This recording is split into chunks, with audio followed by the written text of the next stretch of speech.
guys, welcome back to my channel. I hope you guys are having a wonderful day. Today I wanted to come on here and talk with you guys a little bit about something I found on Pinterest. It's called 20 Beauty Mistakes You Need to Stop Making. So what I'm going to do is go through the list of mistakes that they consider mistakes and let you know my thoughts and my opinions on those mistakes and let you know whether or not I think that they're actual mistakes or they're not really mistakes. They're just kind of throwing a bunch of stuff into a list. And then I'd also love for you to leave me a comment below and let me know what you think of these mistakes. Do you think they're actual beauty mistakes, or do you think these are just a way to make a list? So anyway, the first item says not cleaning your makeup brushes, and I'm going to have to completely agree with that one. The reason why you definitely want to clean your makeup brushes is because if you do not clean them, then you're going to chance the getting acne. You can make yourself have acne by using dirty brushes. Dirty brushes is like a very, very bad thing to be using on your skin. You want to make sure you're cleaning your brushes regularly, at least once a month, if not more than that. I try to clean mine every week, which sometimes it kind of slips and it doesn't happen as often as I need for it to. But that's something you definitely want to take control of, is cleaning your beauty brushes, because they can hold a lot of bacteria and stuff like that, and you don't want to be putting that on your face. The next mistake says putting bronzer all over your face, and I have to agree with that one too. The only reason that I agree with that is because every time I think of that saying right there, the second little mistake that they're calling it, I think of an Oompa Loompa. I think if you put bronzer all over your entire face, you're going to look like an Oompa Loompa. So nobody wants to look like an Oompa Loompa, so let's not do that. Now that's my opinion. Let me know what you think about that one.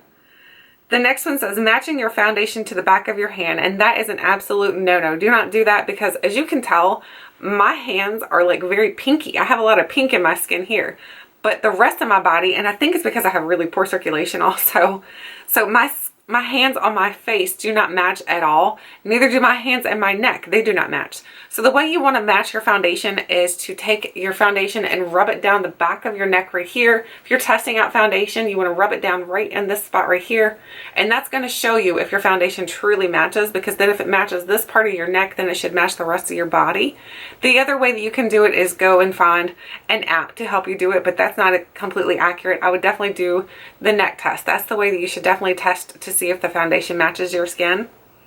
The next mistake they're saying is sleeping in your makeup, and that is another one that is a no-no. Now, if you occasionally do it, I don't think that's going to harbor any kind of bad things to happen, great results. I was going to say, no, I don't think you're going to get great results from sleeping in your makeup, so let's not think that. But I don't think anything terrible is going to happen if you did it like occasionally, like once in a blue moon and you accidentally did it or whatever. I don't think that's going to hurt, but don't make that a regular habit. Make sure you remove your makeup at nighttime so that your skin can breathe. Your skin needs that chance to breathe and not have that makeup where it's like clogging your pores and everything. So definitely cleanse your skin at night, and cleanse it in the morning too if you can. I cleanse my face twice a day. I really like the way my skin has been going lately, because I'm cleaning it twice a day using a Clarisonic brush. The next thing says applying concealer wrong. Now this one I'm going to have to disagree with, because how can you apply concealer wrong? I'm not sure what they mean there. They're a little bit vague in that statement. So yes, there's ways you can do it wrong. If you have the wrong color, then that's wrong. If your foundation is like one shade and then your concealer is like 6 or 7 shades lighter, that's obviously not going to look the best. Though some people really do like that, and that's fine. If you really want that highlighted effect, then that's the way to go about doing it. But typically the way that your foundation should be is, your concealer should be is only 1 or 2 shades lighter than your foundation. It shouldn't go much lighter than that. Now, as for applying it wrong, I don't know what they mean there, so I'm going to have to disagree with that. I don't know how you can apply it wrong. So maybe they should have been a little bit more detailed in that little bit of a statement there.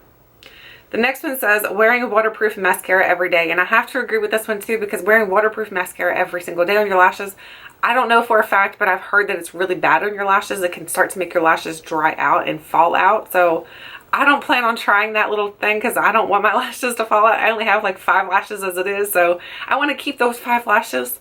So I would say that's definitely a no-no. So I would agree with their mistake. I would agree with their item on that list. The next one says skipping a base coat. I think that's completely up to you. If your nail polish has a, wait a minute, is this nail polish, or they're saying base coat, or do they mean primer?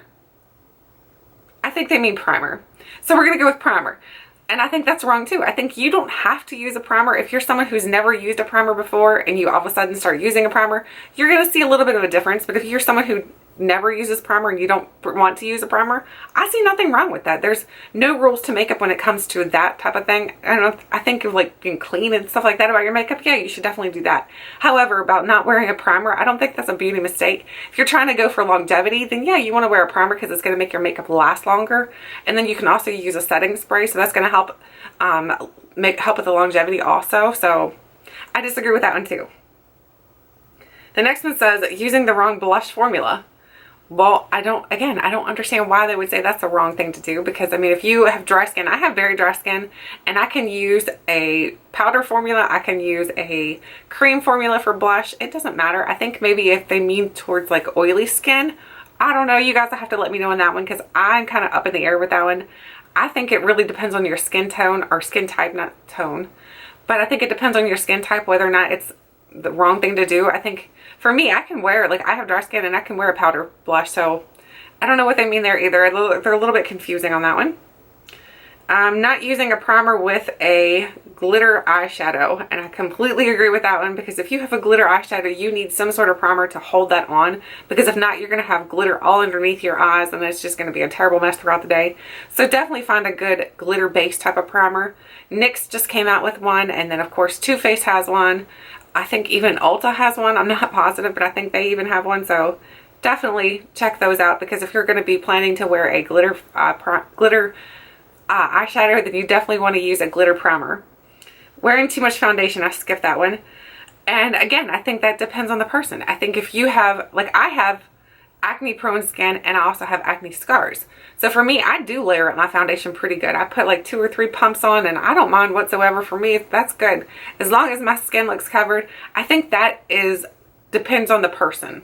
I think if you want that lighter foundation look, I think if you're talking about like Wayne Goss type of looks where he wants that more natural look on your skin, then yeah, you don't want to put as much foundation on as that I do. But if you like that much foundation, wear it. It's okay.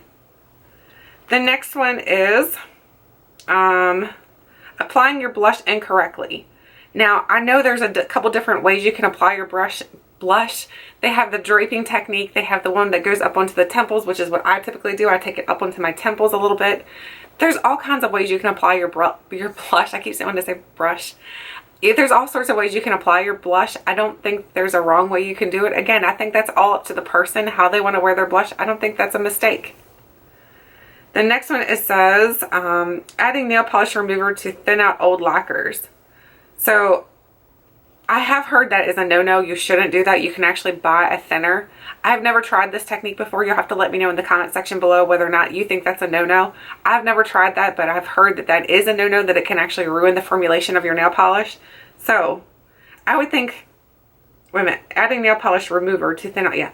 No, not remover. If you there's thinners that you can get to thin out your polish. So if you have a thicker polish, there are thinners you can get to put in there and to shake it up, and then your polish will thin out some, so it's not so gummy and goopy.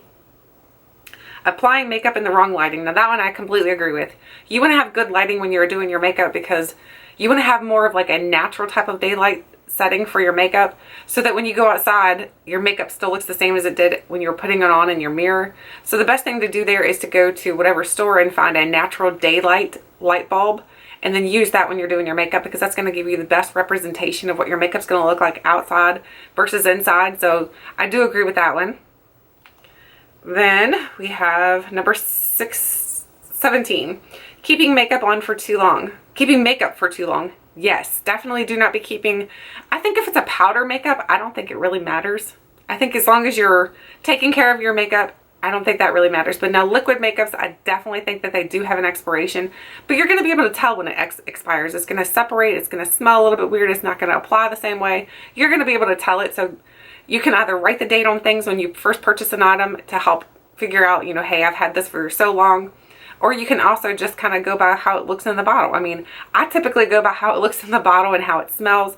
If it smells like it's expired, then definitely it's expired. If it looks like it's separating really badly, then it's no good. So yes, do not keep your liquid makeup for too long.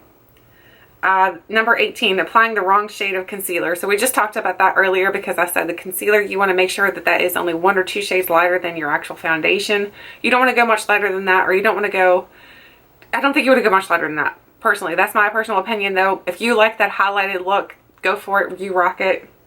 Number 19, pumping the brush in an almost empty mascara. Yes, this is a no-no because by pumping the mascara wands into that, you're putting air into it. So you're actually messing your mascara up. So don't do that. You should actually just twist the mascara around and then pull it out like that. If you twist it around, you're not putting as much air inside of it. So that's going to help to keep your mascara longer so that it doesn't go bad on you so quickly. And then the very last thing says using the wrong primer for your foundation formula. And that is another one that I do agree with. If you have a water-based foundation, you want to use a water-based primer. If you have an oil or silicone-based foundation, you want to use an oil or water or silicone-based primer. So you need to look at those ingredients on your containers to make sure that they mesh up well, because if not, then your foundation can kind of separate and not look so great. And then you're going to be confused. You're going to be like, wait, why does this foundation look terrible on me? And everybody's giving it rave reviews. Check your primer first to make sure that your primer and your foundation have the same base. Make sure that they have the same ingredient for like their first, it's within the first couple ingredients. It's going to be either silicone, oil, or water, and make sure that they just kind of match up. So other than that, I'd love to hear what you guys think are beauty mistakes or mistakes possibly that you've made. I know I've made plenty along the way, so if you guys want to hear about all the beauty mistakes that I used to make, oh my goodness, I made a lot. So anyway, thank you guys so much for watching. I'd love to hear your input on this, and I'll catch you guys next time.